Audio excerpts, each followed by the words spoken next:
সবজিগুলো একটুখানি মিডিয়াম হিটে ভেজে নিচ্ছি, সবজিগুলো যাতে তাড়াতাড়ি নরম হয়ে যায় সেই জন্য একটুখানি লবণ দিয়ে দিচ্ছি,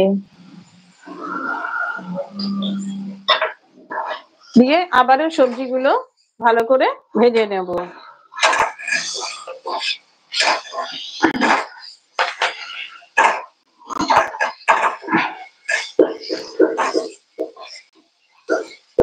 সবজিগুলো কিন্তু ভাজতে ভাজতেই দেখবে নরম হয়ে গেছে। যখন সবজিগুলো এই দুটো সবজি আধা ভাজা হয়ে যাবে, মোটামুটি 80% মতো ভাজা হয়ে যাবে, তখন কিন্তু ফুলকপিটা দেবে, কেননা ফুলকপিটা ভাজতে কিন্তু বেশিক্ষণ সময় লাগবে না।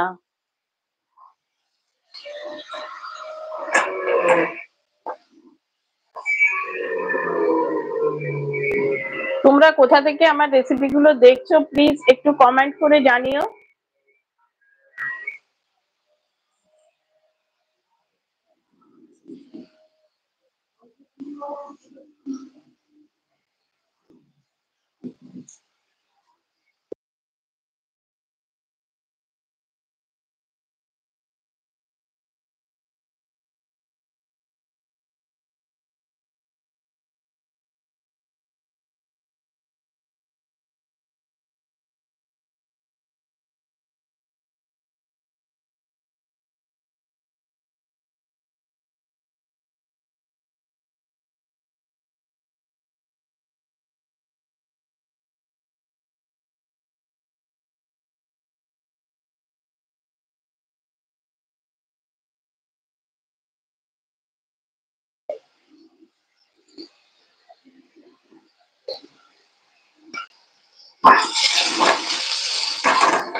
দেখো সবজিগুলো কিন্তু আমার মোটামুটি ভাজা হয়ে গেছে।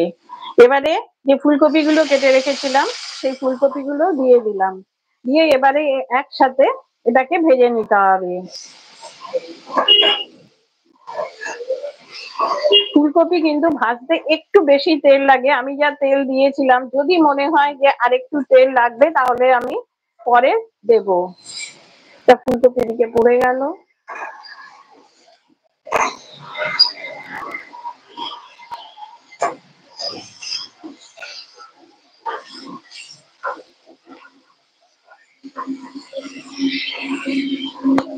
তেলটা মনে হচ্ছে আমার কমে গেছে, সেই জন্য আমি আরো 1 চামচ মতো সাদা তেল দিয়ে দিলাম।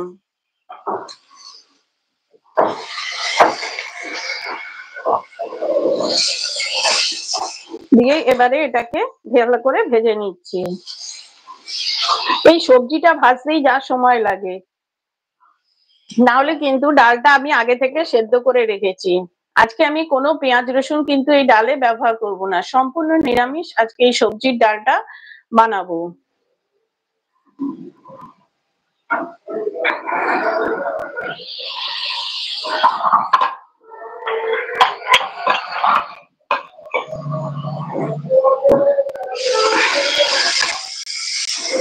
মাঝে মাঝে একটু নেড়ে দেবে, খেয়াল রাখবে সবজিগুলো যেন নিচে পুড়ে না যায়।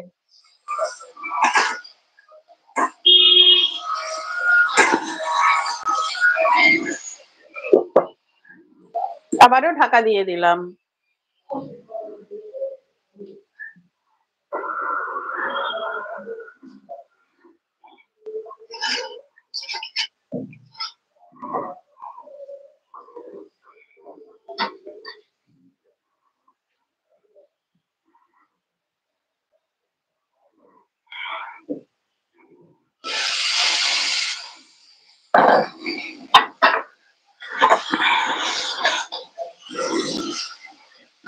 লবণ দেওয়া আছে, ফলে সবজিটা কিন্তু তাড়াতাড়ি কিন্তু নরম হয়ে যাবে।